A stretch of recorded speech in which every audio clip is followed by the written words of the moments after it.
दिल्ली के प्रगति मैदान में चल रहे वर्ल्ड बुक फेयर में लेखिका वंदना खन्ना की लिखी किताब सेवा परमो धर्म का विमोचन किया गया।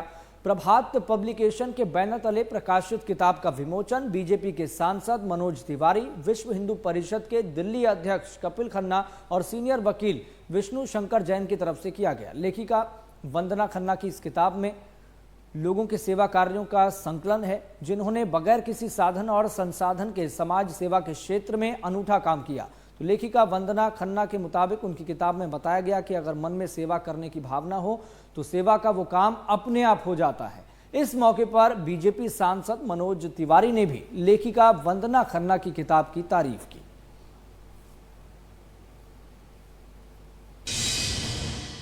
सेवा परमो धर्म खाली एक पुस्तक ही नहीं है, वो सेवा के लिए प्रेरणा देने वाली पुस्तक है।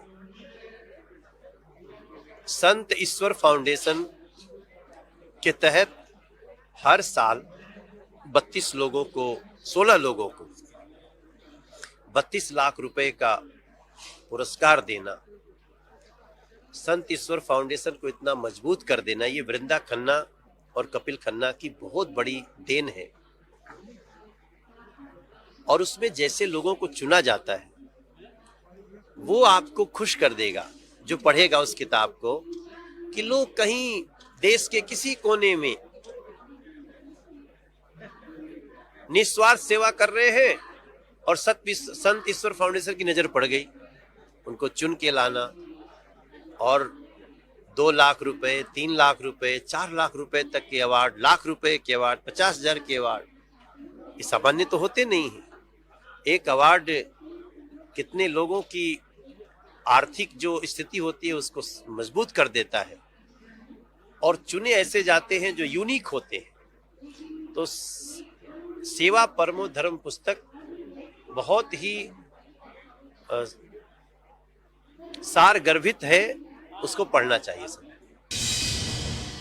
बहुत छोटी थी जब से सेवा कार्यों में खुद भी लगी थी और भारत के दर्शन करने को मिल रहे थे, तो छोटी छोटी जगहों पे ऐसे लोगों से मिली जिन्होंने इतना बड़ा काम खड़ा किया हुआ है, जिनकी जेब में शायद 10 रुपए भी नहीं होंगे, बट उनका काम 10 करोड़ का वहां पे चल रहा था। और हमने रियलाइज किया कि इन नामों को तो कोई जानता ही नहीं है, तो हमने सोचा कि क्यों ना इन नामों को एक राष्ट्रीय मंच दिया जाए, उन्हें यहाँ लेके आया जाए। जब इन नामों को हम यहाँ लेके आए, हमने इन्हें पुरस्कृत किया, हमने आगे इनके नाम पद्म पुरस्कार के लिए डाले। इनमें से 6 ऑलरेडी पद्म पुरस्कार जीत चुके हैं। फिर हमने सोचा कि शायद यंगस्टर्स के बीच पहुंचना हो तो इसका एक लिटरेचर भी हमें बनाना चाहिए, एक पुस्तक बनानी चाहिए। तो उसी सोच के साथ ऐसे 100 सेवा साधकों की हमने पुस्तक बनाई, जिन्होंने अपने जीवन का मूल मंत्र ही सेवा को बना लिया।